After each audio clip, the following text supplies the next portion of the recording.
सुरुवातीला एक महत्त्वाची बातमी आहे, ती बातमी म्हणजे सीबीएसई पॅटर्न संदर्भात. राज्यात सीबीएसई पॅटर्न स्वीकारताना एक महत्त्वाचा निर्णय घेण्यात आलाय. राज्य शिक्षण मंडळाचं बोर्ड तेच राहणार आहे, फक्त अभ्यासक्रम सीबीएसई बोर्डाच्या धर्तीवर असणार आहे. महत्त्वाचं म्हणजे भाषा, इतिहास, भूगोल या विषयांचा अभ्यासक्रम राज्य शिक्षण मंडळच ठरवणार आहे.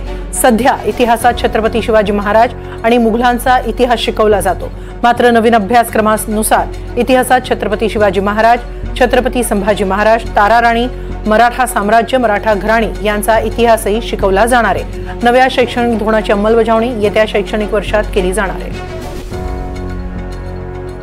त्याबाबत अधिक माहिती घेऊया आमच्या प्रतिनिधी जुई जाधव यांच्याकडून. जुई, काय अधिक माहिती आहे या निर्णयाबद्दल? हेमाली, काल जर आपण पाहिलं तर मग विधान परिषदेमध्ये लेखी उत्तरामध्ये शालेय शिक्षण मंत्री दादा भुसे यांनी उत्तर दिलं की सीबीएसई पॅटर्न स्वीकारला जाईल. यानंतर एकच संभ्रम जो आहे तो निर्माण झाला, ते म्हणजे की एसएससी पॅटर्न बंद होणार का. परंतु असं नसून केवळ सीबीएसई पॅटर्नच्या धर्तीवर आपला जो अभ्यासक्रम आहे तो स्वीकारला जाईल पुढच्या शालेय वर्षीच्या शिक्षणासाठी.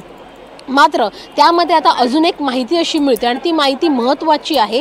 ती माहिती अशी आहे की जे टेक्निकल सब्जेक्ट्स आहेत म्हणजे इंग्लिश झालं, मॅथ्स झालं, जॉग्रफी झालं, ते जसंच्या तसं सीबीएसई पॅटर्नमधून उचललं जाईल. मात्र हिंदी असेल, मराठी असेल आणि हिस्ट्री, जॉग्रफी, सिविक्स हे जे विषय आहेत ते आपल्या पद्धतीने वळवले जातील, जसे आपल्याला आपल्या मुलांना शिकवायचे आहेत त्या पद्धतीने.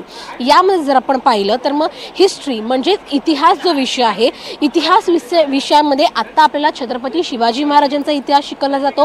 त्यासोबतच मुघल एम्पायर म्हणजे मुघलांचे साम्राज्य आहे त्याबद्दल देखील माहिती दिली आहे, त्याच्याबद्दल देखील अभ्यासक्रमामध्ये समावेश आहे.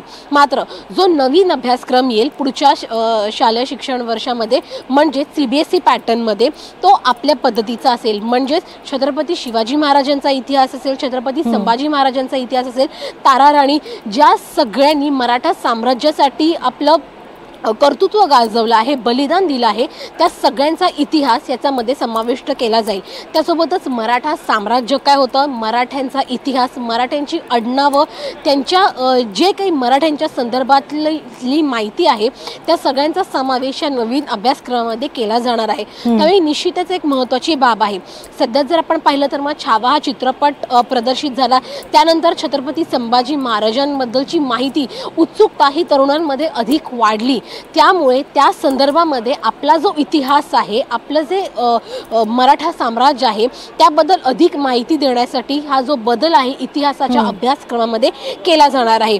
त्यासोबतच सिविक्समध्ये देखील काही बदल केला जाणार आहे. आताचं जे पॉलिटिक्स आहे, राजकारण कसं केलं जातं, कारण का आता जर आपण पाहिलं तर मग केंद्राचं राजकारण किती महत्त्वाचं आहे हे शिकवलं जातं. मात्र महाराष्ट्र राज्याचं राजकारण हे किती महत्त्वाचं आहे, कसं चालतं, या सगळ्याचा समावेश अभ्यासक्रमामध्ये केला जाणार आहे.